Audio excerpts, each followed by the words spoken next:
Some places just stay in your heart.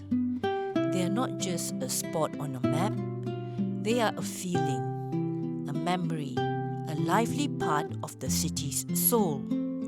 For anyone who lived in Kuching, Sarawak, in the 2000s, that place was the Satok Weekend Market. Back in 2009, I had the chance to write about this amazing market for a local newspaper. The market has moved now to its new place at Kubah Ria. But today, let's go back in time. We are going to remember the sights, the sounds, and the taste of the old Satok market right here on this very street. The energy here was incredible. From Saturday afternoon until early Sunday morning, this road changed completely. It was full of different colors and sounds. As I wrote back then, the colourful umbrellas and textures here made the whole place feel alive and buzzing with activity. This wasn't just a place to buy things. It was a weekly get-together. You had sellers sitting down, chatting, or sometimes a lively person on a microphone shouting out their deals. It was a perfect example of busy local trade. It was also like a massive treasure hunt.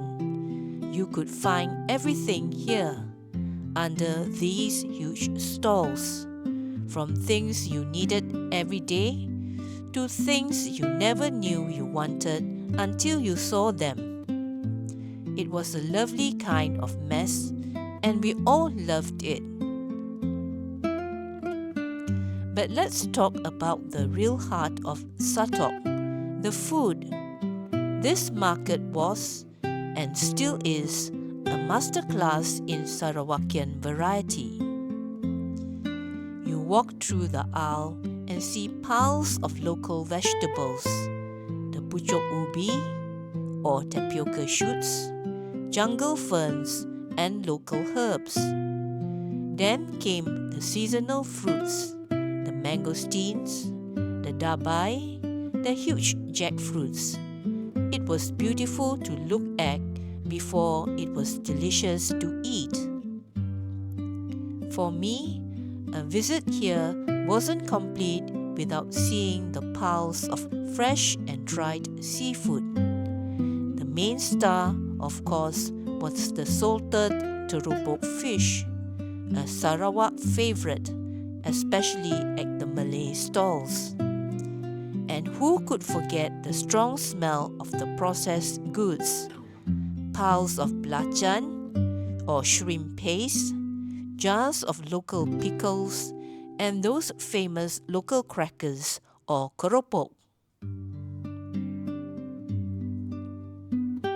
Apart from the food, Satok was a beautiful display of Sarawak's rich culture and craftsmanship.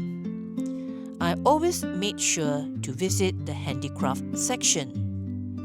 Here, you could find the detailed, local woven handicrafts, the beautiful hand-beaded accessories, and traditional carvings. It was a direct link to the many tribes of Sarawak, a living, breathing cultural show. As I wrote, these handicrafts weren't just simple souvenirs.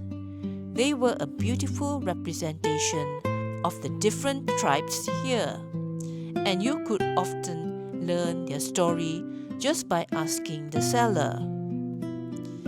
And if you needed a short break, you'd grab a cold drink and a simple sweet treat. The market wasn't finished until you sat down for a simple kueh, pancake, or a sticky rice favorite like kueh Sri Muka. Simple joys in a simple place. The old Satok Weekend Market is not here anymore, but the memories, the feeling of nostalgia, and these photos stay as a lively reminder of what it was like. It was more than just a place to buy rice or fish. It was the energy of the crowds, the mix of colors and textures, and the very special feeling of a Saturday night in Kuching, a true piece of local history. If you remember the old Satok market, I'd love to hear your favorite memory in the comments below. What was the one thing you always bought? The market was always just half the story. To truly understand Kuching, you needed to get on the water. Back then, the Kuching waterfront was the city's main pulse. The whole area was busy with locals, market people, villagers, and ferry drivers. The little tambang ferry boats were constantly crossing the river, moving people back and forth all day. Today, the waterfront feels quieter.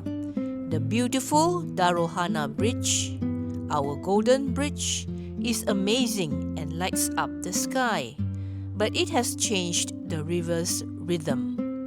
In 2009, this river was still a working highway.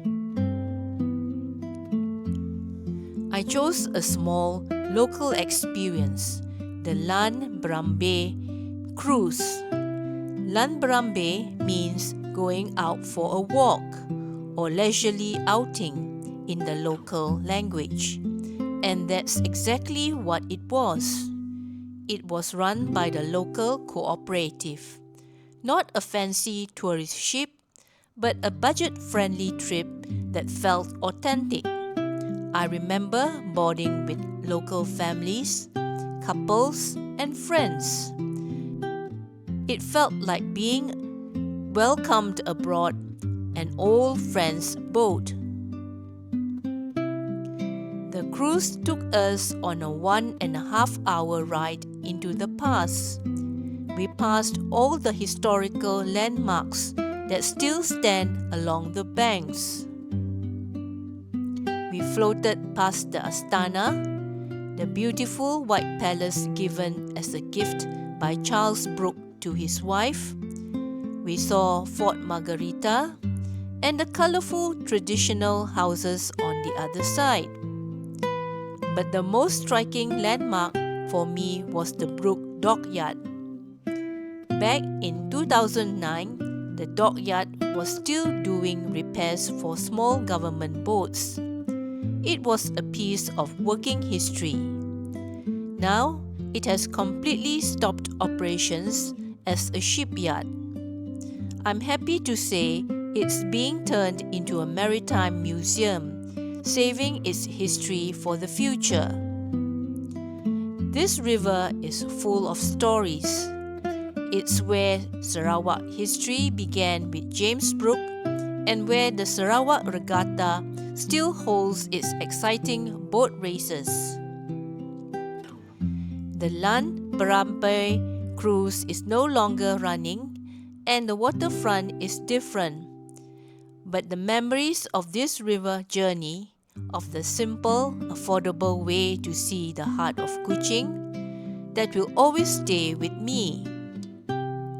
It was a true glimpse into the life of the city, not just from the market streets, but from the water that shaped it. Thank you for joining me on this trip back to 2009. If you remember the Lan Berambeh, or if you ever rode a tambang ferry, let me know in the comments. What's your favorite river memory?